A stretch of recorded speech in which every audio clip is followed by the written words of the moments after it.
Hello, welcome to LC Screen Talk. My name is Larry, and this is my review of Dolphin Tale 2.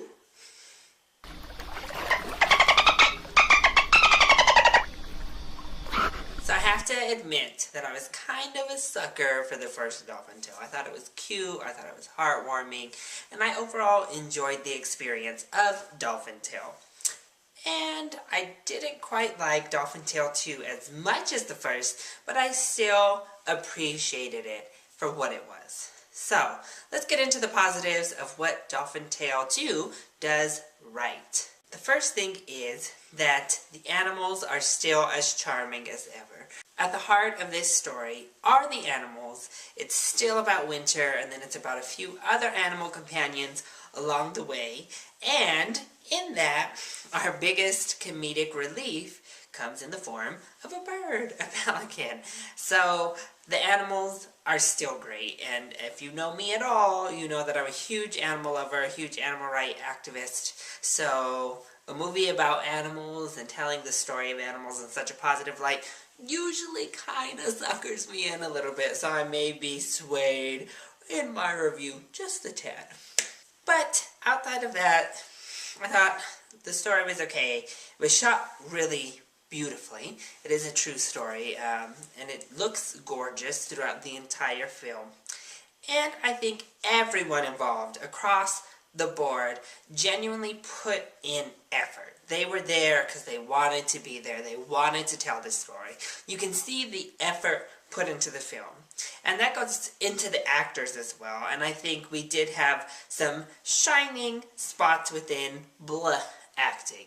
The biggest one, I think, was definitely Morgan Freeman. And this is why it's so refreshing, is because such a huge name like Morgan Freeman kind of just came into Dolphin Tale and Dolphin Tale 2. And you think this is, just a paycheck gig, and he would kind of phone it in like a lot of big name actors do with this level of film. But Morgan Freeman puts his heart into it, and he is hilarious. I think he's funny. Right along with that pelican, he is our comedic relief.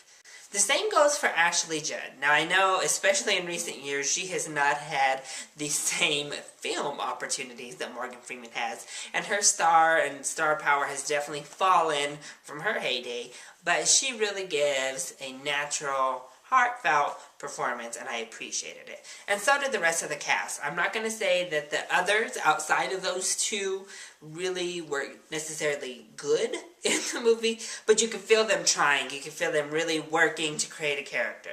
Now, where does the film fall? Well, let's pick up right where the positives left off, and it's the acting. And I'm sorry, Harry Connick Jr., you're funny, you're a great personality on your own, but you're not that good of an actor. It just, it felt so contrived, he felt like really forced throughout the whole movie, and his character was really one note. And the child actors were okay, but they weren't really all that great, and everybody else was either forgettable or bad. So the acting overall was very meh.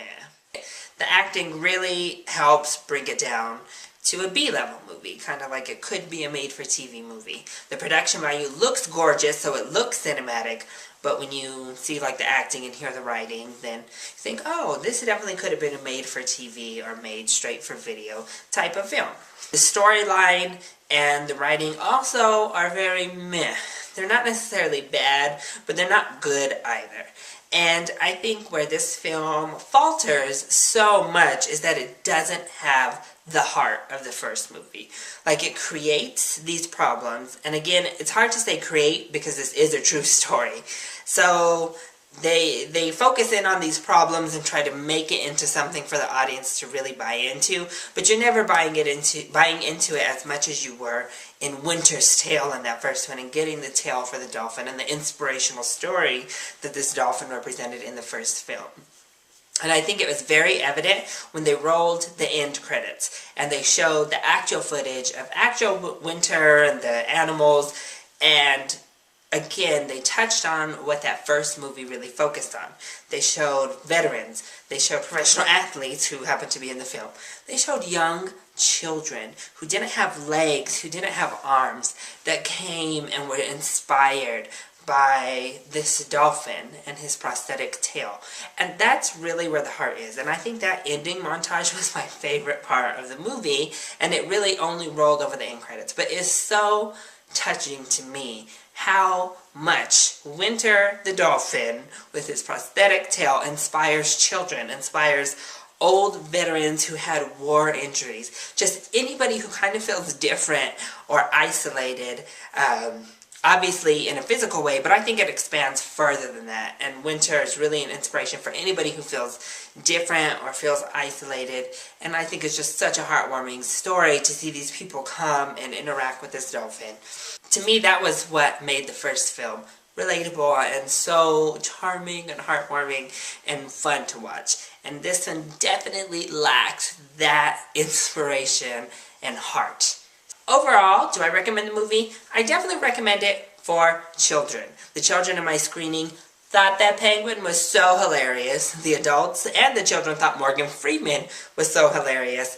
And it's a great message for kids. I think they will really connect to the animals, they'll connect to the kids, and I think that children of all ages will really have a good time, and family, like older family members and parents, will like it enough. It's a serviceable movie that you won't, like, be dreading sitting through this kids movie. No, it is a family movie, something you want to experience with your whole family, and go out to the theater to see. So I definitely recommend it for families. If you're an animal lover, I say it's a good enough movie to go watch as well.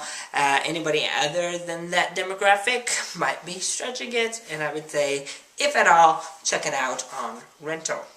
So, that was my review of Dolphin Tale 2. I hope you enjoyed it. If you did, go ahead and click like down below.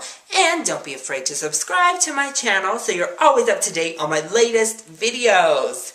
I love you all so much for your support. Thank you for watching, and I'll see you next time. Bye!